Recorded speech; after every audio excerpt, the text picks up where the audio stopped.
के लिए आ गए। हमारे स्कूल की बड़ी उस्तादनी ने बंटी की फीस माफ कर दी और यूं उसे स्कूल ना छोड़ दिया। हेलो। 1 2 3 4 5 6 7। अब हम 7वीं में आ गए। ये 7वीं और 8वीं कक्षा की लड़कियां देखने में तो एक साथ एक कमरे में बैठ के पढ़ती, लेकिन आधी छुट्टी के समय 8वीं की लड़कियां हम 7वीं की लड़कियों को आसपास नहीं खटकने देती थी। दूर जाकर पता नहीं क्या बातें करती थी।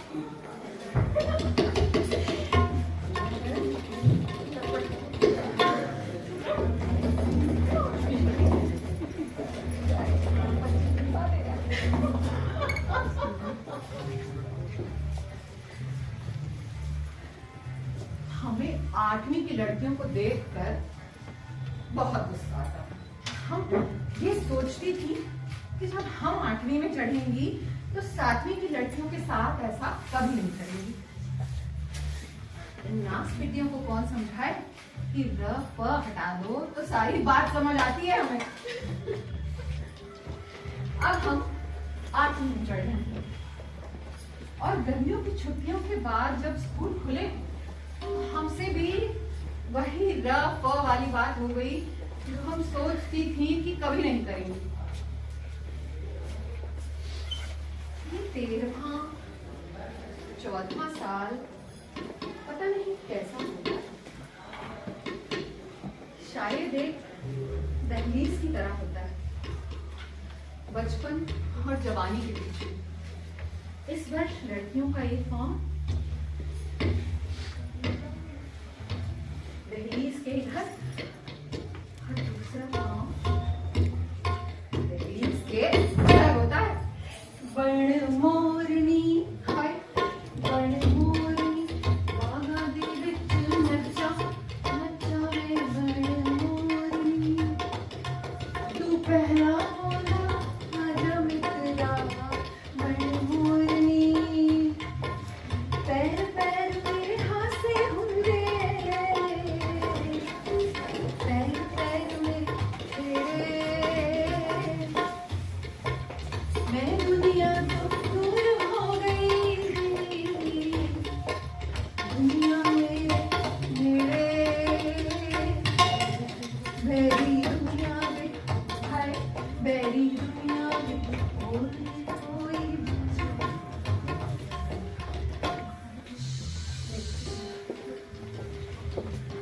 इन गर्मियों की छुट्टियों में बंटी को एक लड़का एक पड़ोसी लड़का सवाल समझाता रहा और बंटी सवाल समझती रही थी।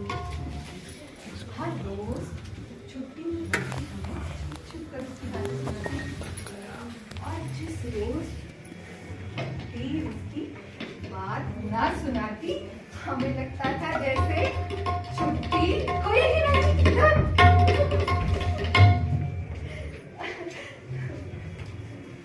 मेरी तो हंस बोल लेने की ट्रीट है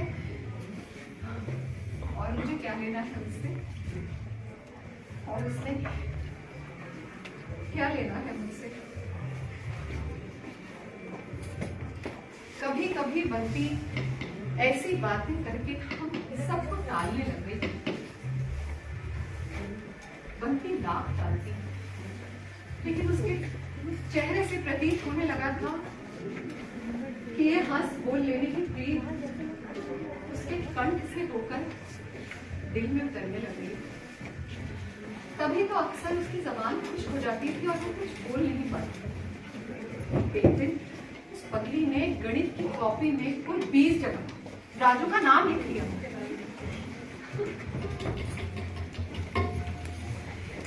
राजू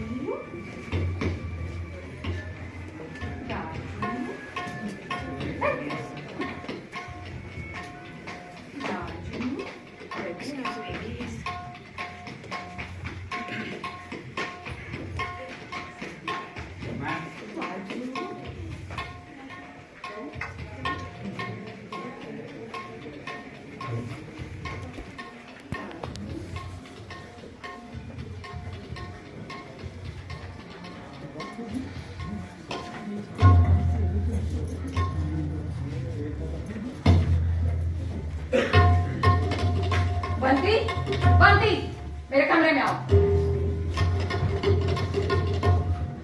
उस आदमी ने बंटी को कमरे में बुलाकर दरवाजा अंदर से बंद कर दिया।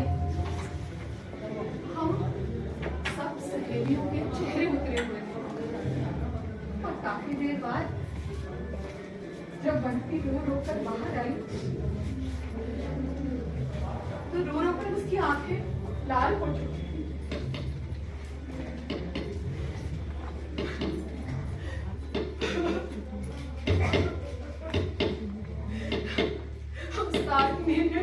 राजू का नाम कमर से निकाला।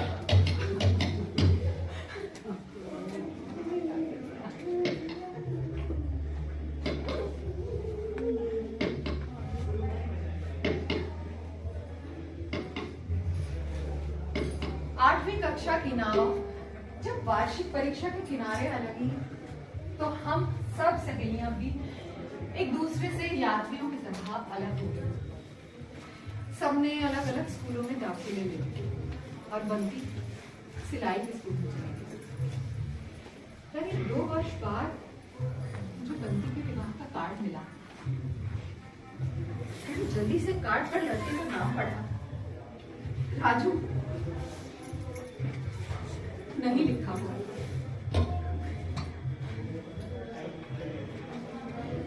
ऐसा ही तो होता है हमेशा से। बाहरे इश्क तेरी दुश्वारियां, यद्यपि उस पे राजू नहीं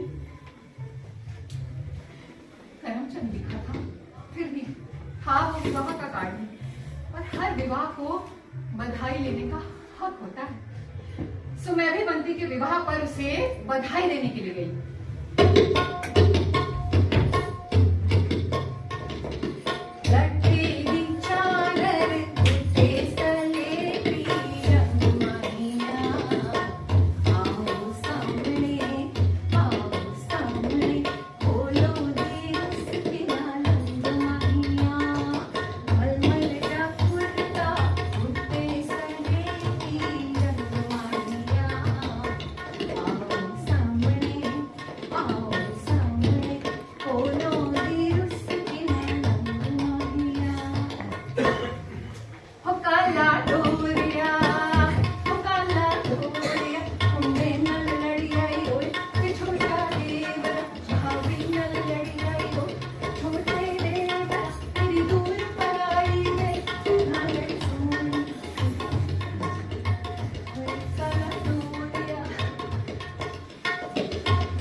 बंटी के हाथों में मेहंदी, उसकी बाहों में कली। मैं उससे उस खास बोल लेने की प्रीत के बारे में कोई बात नहीं करना चाहती थी। वही मुझे एक तरफ ले गई और बोली,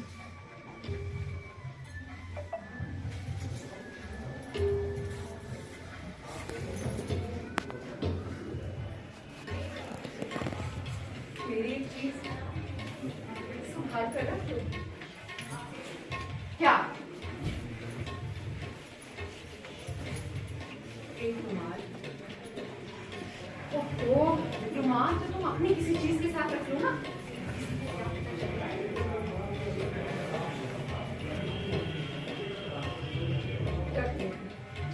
अगर इसमें राज लिखा होता था, कोई देखता पूछता तो कह देती मेरी सहेली का नाम है, लेकिन इस पर तो राजू लिखा हुआ है।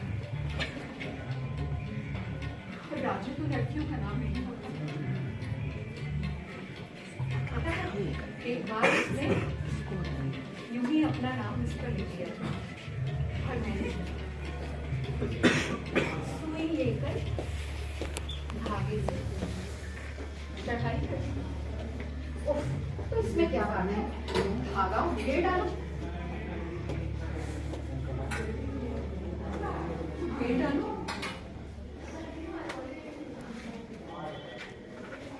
ये ख्याल तो मुझे आया नहीं।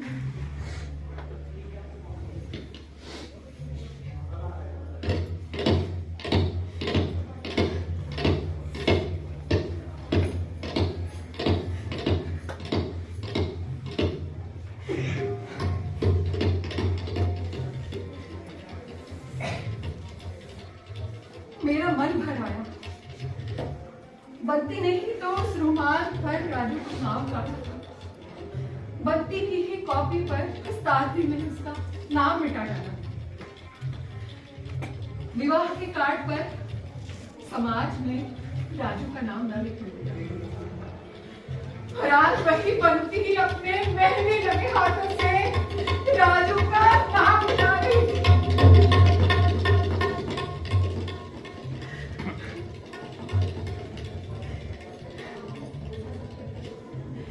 पंक्ति तुम खुद ही तो कहा करती थी कि मेरे पास बोल रही थी।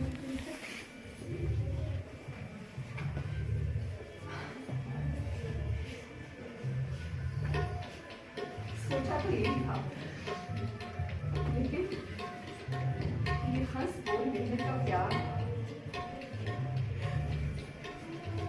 मेरी हड्डियों में समा गया, मेरे लहू में रच बस गया।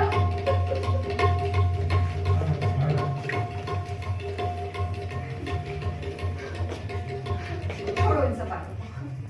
सुना है तुम्हारे ससुराल वाले बड़े अमीर हैं, बड़े कर्मों वाली तो मेरी वाली, और नाम भी करमचंद। नामों से भी कर्म बनते हैं क्या? देखो राजू को तुम भूलो ना भूलो, चिट्ठी तो तुम उसे नहीं लिख पाओगी, तो कभी कभी हमें लिख दिया करना, चाहे चिट्ठी में राजू की बात लिखना।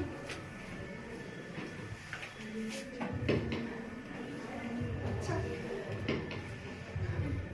कभी कभी अपनी भड़ास निकाल लिया करना, लेकिन सुनो तुम चिट्ठी में कभी उसकी बात न लिखी। पता नहीं वे लोग कैसे हैं, शायद मेरी चिट्ठी पढ़कर ही मुझे दिया करेंगे।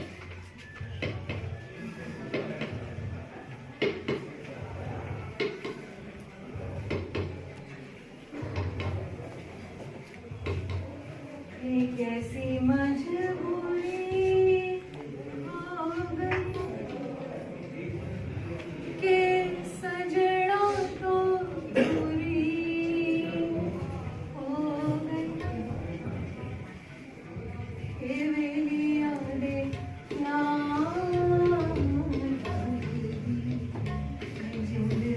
तो पूरी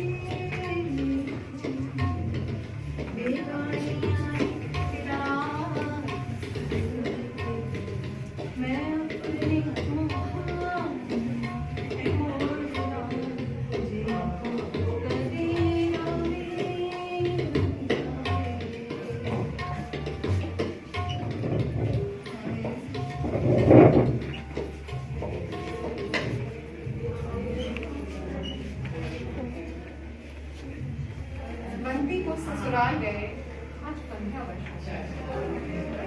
शुरू के 3-4 वर्ष खत्म, फिर 10 वर्ष पता नहीं बंदी को क्या हुआ, उसने मुझे एक से खत नहीं। लेकिन आज अचानक बंदी का एक खत, पता नहीं कैसा खत है ये, इसमें जैसे सिर्फ उसके मन की आवाज नहीं, हर स्त्री के मन की आवाज। उसके बाकी सारे खत भी मैंने निकाले हैं और आज वाला सामने है। एक एक करके उसके सारे खतों को पढ़ रही हूँ। एक स्त्री के मन की आवाज। अंबर की पाक सुराही, अंबर की पाक सुराही, बादल का एक जाऊं इसलिए समझ आ रही और तुम्हारे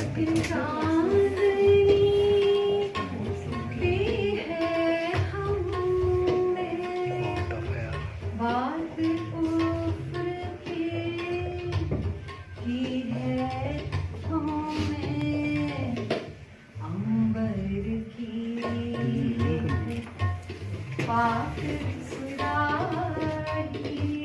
आसान लग रहा है।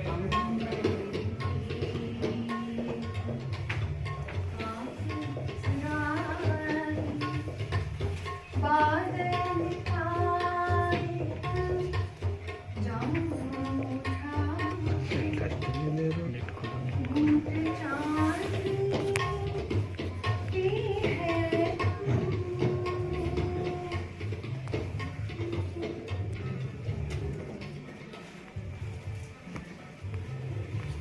अमृता, कैसा गांव है ये?